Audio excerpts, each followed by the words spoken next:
লাগছে জানিও।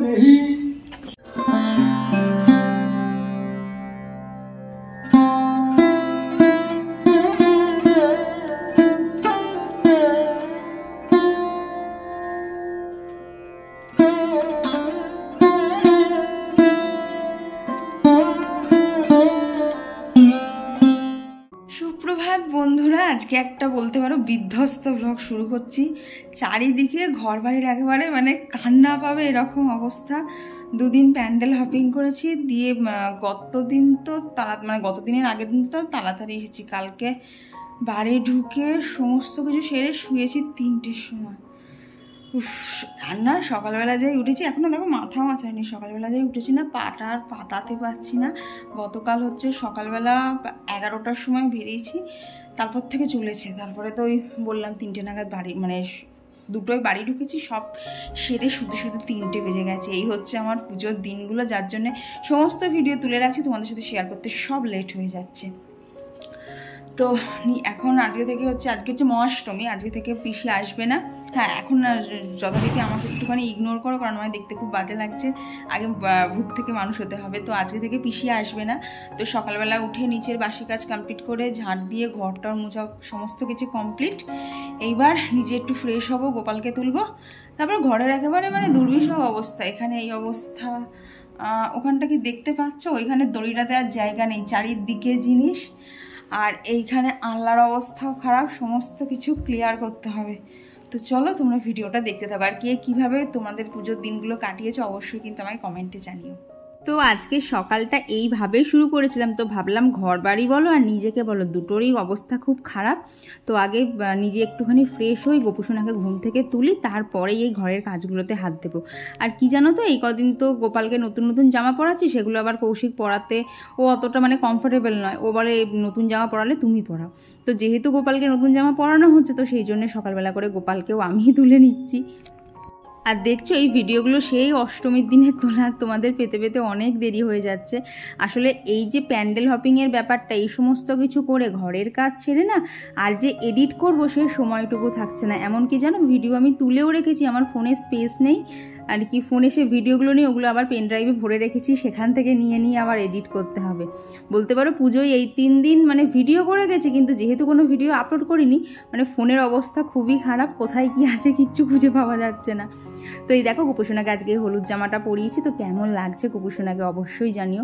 এবার তোমাদেরকে বলেছিলাম না গোপালের জন্য বেশি হেভি কোনো জামা কাপড় কিনিনি, কারণ সেগুলো তো আর সবসময় পরানো যায় না। এরকম হালকা পাতলা জামাই কিনেছি, যাতে সারা বছর ধরে গোপুসোনাকে পরিয়ে আর কি মানে জামাগুলোকে শেষ করতে পারি। না হলে গোপালের জামা আর কি আর বলবো, যতই কিনি যেন শেষ হয় না, ঢিবি হয়ে যায়।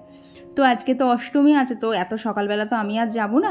তো বাপিকে বললাম, বাপির তো সকালবেলা স্নান হয়েই যায়। তো এখানে যে দেখো, এখানে 5 রকমের ফল, মিষ্টি আর আলতা সিঁদুর সমস্ত কিছু বাপিকে এখানে গুছিয়ে দিলাম। বাপি আর কি মন্দিরে গিয়ে, যেখানে কি দুর্গাপুজো হচ্ছে সেইখানে গিয়ে অষ্টমীর পুজোটা দিয়ে আসবে। আর এইবারে তো অঞ্জলি অনেকটা দেরিতেই পড়েছে, তো আমরা যাব আবার পরে হচ্ছে অঞ্জলি দিতে। কারণ কি বলো তো, সকালবেলা থেকেই যদি স্নান টান করে নেই না, তখন এইসব ধরার পর আবার স্নান করতে হবে। তো কতবার আর স্নান করবো। তো ভাবলাম তাহলে বাপি ওদিকে দিয়ে চলে আসুক, এদিকে আমাদের যা ঘরের কাজ আছে সেগুলোকে সারি। কৌশিকের আবার একটু বাজারেও যাওয়ার ছিল, টুকটাক জিনিসপত্র আনার ছিল। তো ওদিকে ওর কাজ করছে আর আমি এদিকে আমার সমস্ত কাজগুলো এক এক করে সারছি। এই পুজোর কদিন বলতে পারো ঘুরেছি যেমন, তেমনি না আমার প্রচুর খাটনিও হয়ে গেছে। কারণ দেখবে হচ্ছে ছেলেদের রেডি হতে কিন্তু সময় লাগে না, কিন্তু আমাদের মেয়েদের এটা সেটা করতে করতে আমাদের কিন্তু রেডি হতে অনেক সময় লাগে। আর রেডি হওয়ার পর বিশেষ করে দেখবে ড্রেসিং টেবিলের সামনে আর খাটের ওপরটা দুটো মানে 2 জায়গাতে যেন বসার বা কোনো জিনিস রাখার জায়গা থাকে না, সারা চারিদিক ছড়িয়ে থাকে। তো সেই সব গোছানো তোলা এইসব করতে করতে বলতে পারো এক সময় হাঁপিয়ে যাচ্ছি।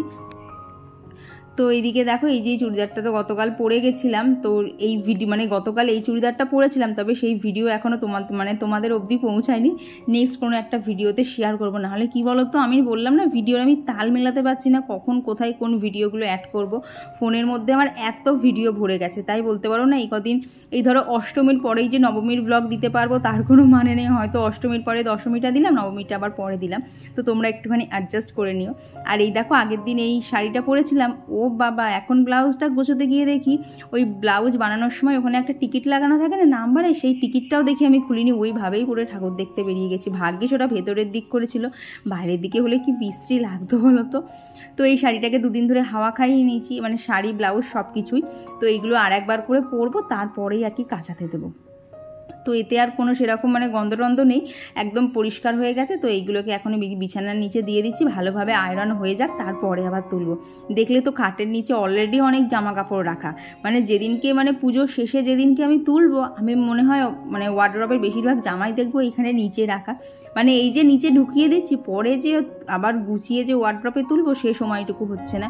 মানে সকালবেলা এমনিতেই ধরো এত ঘোরাঘুরি করে খুব ক্লান্ত হয়ে থাকছে শরীর, সকালবেলা উঠতেও দেরি হচ্ছে, আর উঠেই এদিকে সংসারের কাজ ছাড়ো, একটু রেস্ট নাও, আবার ঠাকুর দেখতে বেরোনো, বলতে পারো এই সমস্ত কিছু দিয়ে এই কটা দিন একদম প্যাকড আপ থাকছে। তোমাদেরকে বললাম না ড্রেসিং টেবিলটা একদম মানে খুব অবস্থা খারাপ হয়ে যাচ্ছে। তো আমার তো আলাদা করে ড্রেসিং টেবিল নেই, তো এই যে ড্রেসিং টেবিলের সামনে বলতে আমার এই ড্রয়ারটা খুলে নেই, এইখানেই জিনিসপত্র রাখি। দেখো এইখানটারও কি অবস্থা, মানে আমি জিনিস খুঁজবো আমি নিজেই পাচ্ছি না। গতকাল টিপ পরবো বলে একটা টিপ খুঁজছিলাম, তো দেখি সেই টিপগুলো এরোর নিচে চলে গেছে। যখন পরতে গেলাম তখন মানে নতুন টিপ আর পাইনি, পুরোনো একটা টিপই আর কি ওয়ার্ডরোবের ওই হ্যান্ডেলে আটকানো ছিল, সেখান থেকেই তুলে নিয়ে পরে নিতে হয়েছে। তো ওই জায়গাটাও গোছানোর খুব দরকার ছিল, তো সেটাকেও সকালবেলা করে গুছিয়েছি। বলতে পারো সকালবেলা এইসব এক্সট্রা কাজ থাকছে তো, যার জন্য আরও দেরি হচ্ছে। আর ওই দেখো ওইখানে শাড়ি ব্লাউজ সমস্ত কিছু রেডি করে রেখেছি, মানে এই ঘরের কাজ ছেড়ে একটুখানি রান্নাবান্না গুছিয়ে রেখে তারপরে স্নান করে পুজো দিতে যাব। তারপর এসে আবার রান্না, আবার পুজো, মানে এই কটা দিন যা গেছে না। আমি যে তোমাদের সাথে ধরো কোনো যদি ধরো পোস্ট শেয়ার করি বা কিছু, আমি কিচ্ছু শেয়ার করতে পারছি না। খুব বলতে পারো তাড়াহুড়ো করে কিছু কিছু শর্টস রেডি করেছিলাম, সেগুলোই তোমাদের সাথে আপলোড করি, মানে তোমাদের সাথে শেয়ার করে দিয়েছিলাম। তো চলো এইদিকে কাজ করতে করতে তোমাদের সাথে কিছু কমেন্ট শেয়ার করি। তো আমার গত ভিডিওতে কমেন্ট করেছিল শান্তির ব্লগ অ্যান্ড রান্না থেকে দিদিভাই, তো দিদিভাই কমেন্ট করেছে অনেক সুন্দর হয়েছে, লাইক দিয়ে দেখে নিলাম, থ্যাংক ইউ গো, এভাবেই পাশে থেকো। আর আজকের ওয়েদারটা দেখো কত সুন্দর, একদম রোদ ঝলমলে। পুজোর মধ্যে জানো তো আমাদের এখানে একদমই বৃষ্টি হয়নি, যার জন্য আমরা সবাই খুব ভালোভাবে ঘুরতে পেরেছি। আর গাছেও দেখো মোটামুটি ফুল রয়েছে, তবে সেরকম একটা আজকে ফুল ফোটেনি, তবে এই যে আমার জুঁই ফুল গাছে একদম ভর্তি হয়ে কুড়িয়ে এসেছিলো। আর এইদিকে এই দেখো সারা ছাদ জামা কাপড়, তবে এইগুলো আজকে আর আমি কাচিনি, এই কাঁচা মেলা সমস্ত কিছুই কৌশিক করেছে, আমি ওদিকে ঘরের কাজ করছিলাম। বলতে পারো কৌশিক বাড়ি থাকলে না এরকম হাতে হাতে অনেকটা করে দেয়, তো আমার একটুখানি চাপ কম থাকে, মানে অতটা টেনশন নিতে হয় না। যেখানটাতে আমি পেরে উঠছি না, কৌশিককে বলি যে তুমি একটুখানি করে দাও, আমি এদিকে একটা কাজ করছি। আর এই জন্যই বলতে পারো দুজনে ভাগাভাগি কারোর কাজ করেছি বলেই না দেরি করে উঠেও সমস্ত কাজ সময়ের মধ্যে হয়ে গেছে। তো আজকে সকালবেলা বানাবো হচ্ছে চানা মশলা, দেখলে তো ওখানে আর কি সিদ্ধ করতে বসিয়ে দিয়েছি প্রেশারে। আর এইদিকে করবো হচ্ছে মানে ময়দা মেখে রাখলাম, এবার কৌশিক যদি বলে লুচি খাবে তাহলে লুচি, যদি বলে পরোটা খাবে তাহলে পরোটা। তবে যদিও বা জানি ও লুচিই বলবে, কারণ পরোটা তো মাঝে মধ্যেই খাওয়া হয়, কিন্তু লুচিটা যেহেতু প্রচণ্ড তেল, তো সেই জন্য সবসময় খাওয়া হয় না। তবে বলো পুজোর দিনগুলোতে কিন্তু এগুলো একটুখানি মাফ করাই যায়। তো এরপর ওপরে এসে মানে ওইটুকুই গুছিয়েছি, ওপরে এসে আলতা পরেছি, পরে আলতাটা শুকিয়ে নিয়ে গেছিলাম স্নান করতে। তারপর এই দেখো শাড়ি পরে রেডি হয়ে গেছি। শাড়িটা কেমন পরতে পেরেছি সেটা বলো তো, মানে ওই কী হয় বলো তো, আমার না শাড়ির মানে পরতে গেলে প্রথমের যে কুচিটা থাকে না সেটাই শুধু ঘুরে ঘুরে যায়। তো শাড়ি সাজুগুজু করে বেশি মেকআপ করিনি, অল্পর ওপরেই মেকআপ করেছি। তো জুয়েলারি সব কিছু পরে কেমন লাগছে অবশ্যই আমাকে জানিও। আর জানো তো কি জানি সকালবেলা না আমার নিজের মুখটা নিজেরই দেখে কেমন যেন একটা ফোলা ফোলা লাগছিল। তো সমস্ত কাজ মোটামুটি একটা কমপ্লিট করে এই যে 11:15 মতো বাজতে গেল, ফাইনালি রেডি হয়ে গেছি। তো চলো এখন আগে অঞ্জলিটা দিয়ে আসি, কারণ এবারে একটুখানি লেট করে হয়েছে বলে, যার জন্য গতকাল ঠাকুর দেখার পরেও সময় মতো একটুখানি রেডি হতে পেরেছি। তো কেমন লাগছে আমাকে অবশ্যই জানিও। দাঁড়াও তোমাদেরকে ফুল লুকটা দেখাচ্ছি, তার আগে সামনে থেকে দেখে কেমন লাগছে। তো চলো এই যে আমরা রেডি হয়ে বেরিয়ে পড়েছি, আর বাপি আসছে পেছনে, আর আমাদেরকে কেমন লাগছে অবশ্যই জানিও। পাঞ্জাবিটা বললাম ওখানে একটা কিছু আটকাতে দিল না, বললো ওটাই নাকি স্টাইল। তো কেমন লাগছে আমাদের সাজুগুজু করে জানিও। তাড়াহুড়োর মধ্যে আর ভালো লাগে না সত্যি কথা বলতে, গতকাল অত ঘুরে না চোখ মুখ একদম বসে গেছে, তার জন্য কোনো কিছুই আর ফুটছে না, না হলেও কেমন লাগছে জানিও। একটু আগে তোমরা যে ভিডিও ক্লিপটা দেখলে না, সেখানে দেখলে না পেছন দিকে আর কি মা দুর্গার মন্ত্র পড়া হচ্ছে। সেই মানে ওই মন্ত্রটা পড়ে না আজকের দিনে দাঁড়িয়ে যেখানে সমস্ত পুজো কমপ্লিট হয়ে গেছে, এই মন্ত্রটা শুনতে না বিশ্বাস করো আমার এত ভালো লাগলো না কি বলবো। তো তাই তোমাদের সাথে একটু কথাটা শেয়ার করে দিলাম। তো এদিকে এই যে পাড়ার পুজো প্যান্ডেলে চলে এসেছে। আমাদের এখানে পাড়ার প্যান্ডেলটা খুবই সিম্পল করে করা হয়, সেরকম কিছু হয় না, এরকম সিম্পলের মধ্যেই থাকে। আর এই যে আমাদের পাড়ার হচ্ছে মা দুর্গার মূর্তি কেমন লাগছে অবশ্যই জানিও। আর এই দেখো মা দুর্গার মন্দিরের পাশেই ওখানে হচ্ছে শিব ঠাকুর আর কালী ঠাকুরও কিন্তু আছে। তো সমস্ত কিছু করে অঞ্জলি জঞ্জলি দেওয়া হয়ে গেছে। তো এখানে আর কোনো সেরকম ভিডিও করতে পারিনি, বেশ কিছু ফটো তুলেছিলাম। তো চলো সেগুলোই তোমাদের সাথে শেয়ার করি, কেমন লাগছে আমাদের সবাইকে অবশ্যই জানিও। তবে বাপির সাথে যে কোনো ফটো তুলবো না, বাপি দাঁড়াতেই চাইছিল না। বাপি অঞ্জলি হয়েছে, চরণামৃত খেয়ে সোজা বাড়ি চলে এসছে। তো আমরা ওখানে বেশ খানিকক্ষণ ছিলাম ওই ফটো টটোগুলো তুলবো বলে। তো যার জন্যে বাপির সাথে আর কোনো ফটো এখন তোমাদের সাথে শেয়ার করতে পারলাম না। তো এইদিকে এই যে বাড়ি এসে ভাবলাম আগে পুজো দিই, তারপরে দেখছি জানো তো অনেকটা সময় হয়ে গেছে। এখন পুজো দিতে গেলে না আর কি এখনও কৌশিক খায়নি, বাপি খায়নি, আমারটা নয় বাদ দাও, বাকি দুজনাকে তো খেতে দিতে হবে। তো ভাবলাম আগে না এদিকে রান্নাটাই বসাই। তো এখানে কাজু বাদাম নিয়েছি, পোস্ত, জিরে, আদা আর নিয়েছি হচ্ছে টমেটো। তো এই সমস্ত কিছু দিয়ে একটা মশলা বানিয়ে নেব। তো সেইটা দিয়েই হচ্ছে চানা মশলাটা হবে। আর তার আগে ভাবলাম কড়াটা একদম তো পরিষ্কার আছে, এখনও কড়াই কোনো হলুদের জিনিসপত্র হয়নি। তো আগে বেশ কিছু পাঁপড় ভেজে নেই। আর এই যে পাঁপড়গুলো দেখলে না, এই পাঁপড়গুলো দেখো এমনিতে কিন্তু সাদা, কিন্তু মুখে দিলে না কেমন যেন একটা ঝাল ঝাল ভাব আছে। মানে পাঁপড়টা খেতে বেশ সুন্দর। এটা মাঝে একদিন বাজারে গিয়ে নিয়ে এসেছিলাম। তো সেই পাঁপড়গুলো এই পুজোর সময় ভেজেছি। আর চলো এখন এখানে চানা মশলাটা বানিয়ে নেই একদম সিম্পল করে। এই যে এখানে জিরে, তেজপাতা, মানে তেজপাতাটা দেইনি, এখানে হচ্ছে জিরে, গোটা গরম মশলা, শুকনো লঙ্কা ফোড়ন দিয়ে যে মশলাটা পেস্ট করেছিলাম সেই মশলাটা এখানে দিয়ে দিয়েছি। দিয়ে এর মধ্যে হচ্ছে জিরের গুঁড়ো, ধনের গুঁড়ো, একটু লঙ্কার গুঁড়ো আর একটুখানি দিয়েছিলাম হচ্ছে চানা মশলা, যেটা তোমরা সবসময় আমাকে ইউজ করতে দেখো। তো সেইটা দিয়ে দেখো মশলাটা কিন্তু আগে খুব ভালোভাবে কষিয়ে নিয়েছি যতক্ষণ না মশলা থেকে তেল ছেড়ে এসছে। তারপর সেদ্ধ করা যে চানা মটরগুলো ছিল সেইগুলোই এখানে দিয়ে দিয়েছি। অনেক দিন বাদে জানো তো এইবার চানা মশলা করা হলো, লাস্ট কবে করেছি আমি তো একদমই ভুলে গেছিলাম।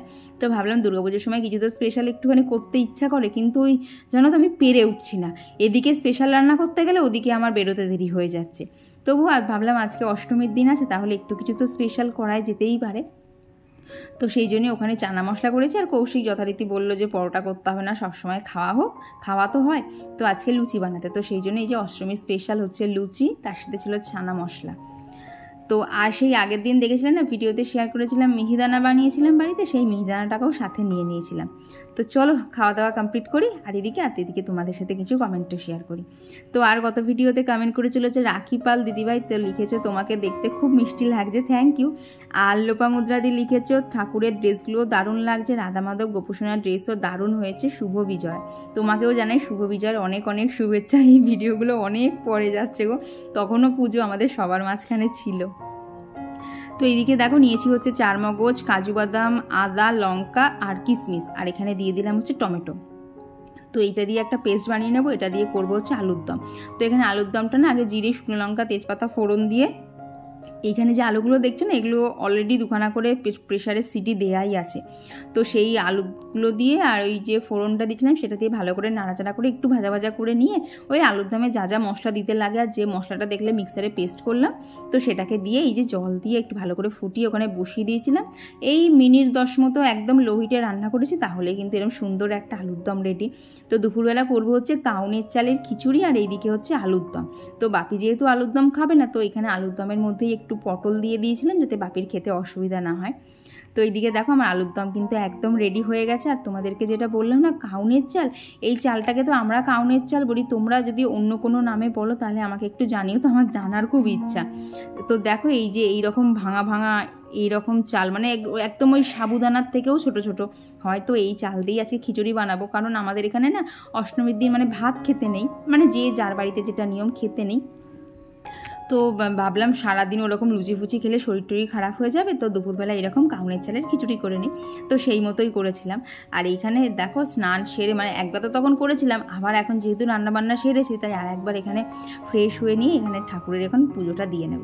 আজকে ঠাকুরের পুজো দিতে অনেক দেরি হয়ে গেছে। আর এইসব যদি ফল টল মিষ্টি দেওয়ার থাকে না, কৌশিক পুজো দিতে চায় না, ও বলে যে না গুছিয়ে পুজো তুমি দাও। আমি এমনি ঠেকা দেওয়া কাজগুলোও করে দেবে, বাট এরকম গুছিয়েও দিতে চায় না। তো এইখানে দেখো আমার ঠাকুরের থালা সাজানো হয়ে গেছে, আর এই গাছেও কিছু ফুল ছিল আর কিছু ফুল কিনেও আনা হয়েছিল। তো সমস্ত কিছু দিয়ে আজকে ঠাকুরকে সুন্দর করে সাজিয়ে পুজো দিয়েছি। তো কেমন লাগছে সবাইকে অবশ্যই কমেন্টে জানিও। তো আর গত ভিডিওতে কমেন্ট করেছিল মনীষা দিদিভাই, টুম্পা দিদিভাই, জয়শ্রী বিশ্বাস দিদিভাই, আর কমেন্ট করেছিল হচ্ছে রুনা সাহা দিদিভাই। তো দিদিভাই লিখেছে যে সুমি কাকিমার বানানো ড্রেসগুলো দারুণ হয়েছে, কাছে বাড়ি হলে কাকিমাকে বানাতে দিতাম। হ্যাঁ গো মা অনেক ধৈর্য ধরে ওই ড্রেসগুলো বানায়, খুব সুন্দর লাগে। তো এরপর তো দেখলে মেঘলা হয়েছিল, তো ভেবেছিলাম তো আজকে হয়তো বিকেলের দিকে বৃষ্টি হতে পারে, কিন্তু দেখলাম জানো তো ওই মেঘলাই করেছিল, সেরকম একটা বৃষ্টি হয়নি। তো এখন এই সন্ধ্যে 7টার মতো বাজে, সন্ধ্যের যা যা কাজ সন্ধ্যে দেওয়ার সমস্ত কিছু হয়ে গেছে। আর আজকে এই যে মা যে শাড়িটা দিয়েছিল সেই শাড়িটাই পরবো, আর তার সাথে তো তোমরা দেখেছিলে এই জুয়েলারিটা কিনে এনেছিলাম, তো সেইগুলো দিয়েই রেডি হবো। কিন্তু শরীরটা এত টায়ার্ড লাগছিল না, দুপুরবেলা একটু ঘুমিয়েছিলাম, তারপরে উঠে না আরও যেন সেই ঢুলুনি ভাব লাগছে, যার জন্য এইখানে টিভিতে সিরিয়াল চালিয়ে দিয়ে মানে সিরিয়াল দেখতে দেখতে রেডি হচ্ছিলাম। তো আমাকে কেমন লাগছে আজকে সেজেগুজে অবশ্যই জানিও। তো এই হচ্ছে আজকে আমার ফাইনাল লুক, কেমন লাগছে জানিও। ওপরটা তাও করতে পেরেছি, বাট কুচিটা না ওই প্রথমের যে প্লিটটা থাকে সেটাকে আমি হাজার চেষ্টা করেও ঠিক করতে পারলাম না। আর আজকে এই যে এইটা কি যেন সুস্মিতা দিদিভাই বলেছিলেন, রাজস্থানী না সামথিং বলেছিলেন, আমার মনে নেই। তো সেই সেটটাই আজকে পরেছি, এই যে হার আর এই যে ইয়াররিংসটা। তো কেমন লাগছে সব কিছু দিয়ে অবশ্যই জানিও। এখন 8:10 মতো বাজে, এখন আমরা বেরোচ্ছি, দেখি কখন বাড়ি আসতে পারি। তো চলো আজকে তোমাদের সাথে শেয়ার করবো রানাঘাটে কি কি ভালো ভালো ঠাকুর হয়েছে, সমস্ত কিছু তোমাদের সাথে শেয়ার করবো। তো চলো এখন বেরোই। তো আজকে আমি কৌশিক দুজনাই হচ্ছে মা এবার পুজোতে যে ড্রেসগুলো দিয়েছে সেগুলো পরেই রেডি হয়েছি। তো কেমন লাগছে আমাদেরকে জানিও। তো চলো অনেকটা দেরি হয়ে গেছে, এবার ঝটাপট ঠাকুর দেখতে বেরোই, কারণ লোকের অর্ধেক ঠাকুর দেখা হয়ে গেল আর আমাদের বেরোতে বেরোতেই 8টা বেজে গেছে। তো চলো আজকে তোমাদেরকে দেখাবো রানাঘাটে কী কী ভালো ভালো প্যান্ডেল হয়েছে। তো প্রথমেই যে প্যান্ডেলটা দেখছি এটা আমাদের বাড়ির থেকে হাঁটা পথে ওই 5-7 মিনিট মতো লাগে। তো এসে দেখলাম এইবারে এইখানে যে প্যান্ডেল বলো ঠাকুর বলো এইখানে না জেলার সেরা পুজো একটা দেখছি অ্যাওয়ার্ড পেয়েছে, দেখে খুব ভালো লাগলো, আর প্যান্ডেলটা দেখতেও সুন্দর ছিল। তারপর এই যে হাঁটা শুরু করে দিয়েছি। বলো পুজোর সময় এরকম হেঁটে হেঁটে ঠাকুর দেখতে কিন্তু বেশ লাগে, যখন ঠাকুর দেখি তখনও তো পা ব্যথা করে না, কিন্তু পরে বাড়ি আসলে ভালোই পা ব্যথা শুরু হয়ে যায়। তো এখানে ঘুরে ঘুরে সমস্ত প্যান্ডেলগুলো দেখছিলাম, আর তোমাদের সাথে না সব প্যান্ডেল শেয়ার করতে পারলাম না, তবে প্রত্যেকটা ঠাকুরের মূর্তি তোমাদের সাথে শেয়ার করে দিচ্ছি। এই দেখো আমি যাচ্ছি পিছনে পিছনে শাড়ি পরে, সেরকম জোরে হাঁটতে পারছি না, আর বাপি আর কৌশিক ফুল স্পিডে ছুটছে। তো বাপি আজকে আর বেশিক্ষণ থাকেনি, কারণ বাপির এত ভিড়ভাট্টাটা বাপি পছন্দ করে না। তো এই যে প্যান্ডেলটা দেখছো এই প্যান্ডেলটা আর এর পরে যে ঠাকুরটা দেখাবো সেই ঠাকুরটা দেখেই হচ্ছে বাপি বাড়ি চলে গেছিলো। তারপরে আমি আর কৌশিক আবার ঘোরাঘুরি করছিলাম।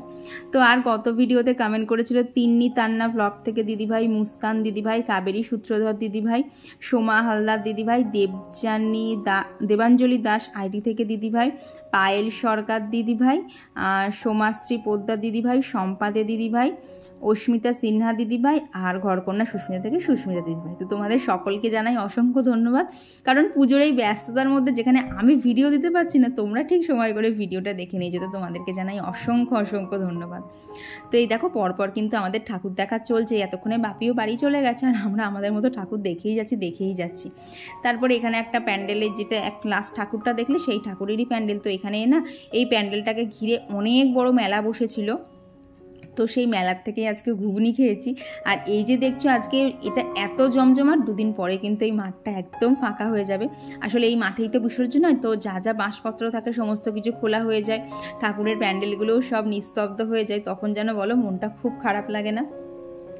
আর এই যে এখন আমরা ঠাকুর দেখার লাইনে দাঁড়িয়েছি, এখন প্রায় মোটামুটি 9:10 মতো বাজে। তো এখন যে জায়গাটাতে এসছি না এইখানে হচ্ছে আমাদের আগে বাড়ি ছিল, পরে আমাদের ওই জায়গাতে বাড়ি করা হয়েছে যেখানে এখন আমাদের বাড়ি দেখো। তো আজকে হচ্ছে সেই পুরনো বাড়ির পাড়ায় চলে এসেছিলাম ঠাকুর দেখতে। তো এইখানে এসে দেখি এইবার না এখানকার থিম হচ্ছে ছোটা ভীমের ঢোলাকপুর। তো ছোটা ভীমকে এরকমভাবে দেখতে পেয়ে বেশ ভালো লাগছিলো। ছোটোবেলায় এই কার্টুন যে কত দেখেছি, ছোটা ভীম, ডোরেমন, সিনশ্যান, এই 3টে আমার ফেভারিট ছিল। এই 3টে পেলে আমার আর অন্য কিছু লাগবে না, স্পেশালি সিনশ্যান। সেটা যতই পুরনো হোক না কেন জানো, আমি এখনও বসে বসে দেখি। তো ওই প্যান্ডেলের ঠাকুরটাও দেখা হয়ে গেছে। আর এখন যে দুটো ঠাকুর দেখছি এই দুটো হচ্ছে বাড়ির একটা মানে এগুলো হচ্ছে বাড়ির পুজো, সেরকম আর কি পাড়ার ক্লাবের পুজো না। আর এইটা হচ্ছে আমাদের পাড়ার প্যান্ডেল, মানে যেখানে আমাদের এখন বাড়ি। মানে আমার বাপের বাড়ির কথা বলছি, যেখানে এখন বাড়ি সেখানকার প্যান্ডেল। এখানে তো প্রত্যেক বাড়ি পুরো জাঁকজমক করে পুজো হয়, আর এইখানে জানো তো স্যাক্সোফোনে ফাংশন, মানে স্যাক্সোফোন বাজিয়ে ফাংশন হচ্ছিল। আমার তো এখান থেকে আসতেই ইচ্ছা করছিল না। আর দেখো এই যে ছোট্ট দুর্গা ঠাকুরের মানে যে সেটটা দেখছো, এটা একটা অষ্টম শ্রেণীর একজন বানিয়েছে। ভাবো তো, অত ছোট বয়সেও তার হাতের কাজ এত সুন্দর। এই জন্যেই বলে যে মনে যদি ইচ্ছা থাকে না, বয়সটা কোনো ফ্যাক্টরই না, সব কিছু সবসময় শিখে ফেলা যায়। ওর ঠাকুরটা দেখতে এত সুন্দর লাগছিল। ও তো ধরো ধৈর্য ধরে ওর পড়াশোনা সমস্ত কিছু সামলে মায়ের ওপর মানে ভক্তি বলো বা নিজের আরাধনা বলো সমস্ত কিছু দিয়ে মায়ের মূর্তিটা বানিয়েছিল। আর একটু আগে যে ঠাকুরটা দেখলে সেটা হচ্ছে আমাদের পাড়ার, মানে আমার বাপের বাড়ির পাড়ার যে ঠাকুর, সেইখানকার ঠাকুর। আর এখান থেকে বেরিয়ে এসেই পরপর আরও বেশ কিছু ঠাকুর ছিল, সেগুলোই দেখছিলাম। আর এই দেখো মাঝখানে কৌশিক বসে পড়েছে, ওরা হাঁটতে পারছিল না। আর আমাদের এখানে না দুপুর 3টে থেকে রাত 11টা অবধি টোটো পুরো বন্ধ করে দিয়েছে, যার জন্য যদি ইচ্ছাও হয় যে টোটো করে বাড়ি যাব, সে উপায় নেই, হেঁটে হেঁটেই বাড়ি যেতে হবে। আর আজকে জানো কি হয়েছে, দশমী বলছি অষ্টমী তো ভেবেছিলাম নিরামিষ খাবো, কিন্তু কোনো আমাদের এখানে যতগুলো বলতে পারো রেস্টুরেন্ট বলো হোটেল বলো যা আছে, কোথাও কিচ্ছু মানে পনিরের আইটেম পেলাম না। যেখানেই যাচ্ছি শুধু বিরিয়ানি আর বিরিয়ানি। তো অগত্যা আর কী করবো, রাত্রে এই বিরিয়ানি খেয়েই কাটাতে হয়েছে। সত্যি বলতে আজকে বিরিয়ানি খাওয়ার ইচ্ছাও ছিল না, আর খেতে ভালোও লাগছিল না। তো চলো সব কমপ্লিট, এবার বাড়ি যাই। তো আজকের মতো ঠাকুর দেখা কমপ্লিট। আর আজকে না আমরা তাড়াতাড়ি বাড়ি চলে এলাম, অন্যদিন তো আরও লেট করে আসি। আজকে ভাবলাম বাড়ি এসে একটুখানি ঘুমাবো না, এখন একটু টিভিটা চালানো হয়েছে। কি সিনেমা, আপন আমার আমর, সেই পুরনো দিনের একটা সিনেমা চালানো হয়েছে। এই যে এখনও টিভিতে এখানে চলছে, তো ওটাই এখন দেখবো। আর ঘড়িতে বাজে হচ্ছে 12টা 15। বললাম না যে তাড়াতাড়ি চলে এসেছি, 12টা 15-র মধ্যে, মানে এসেছি আরও খানিকক্ষণ আগে এসেছি, ফ্রেশ হয়েছিল। আজকে ভিডিওটা এখানেই রাখছি, টাটা।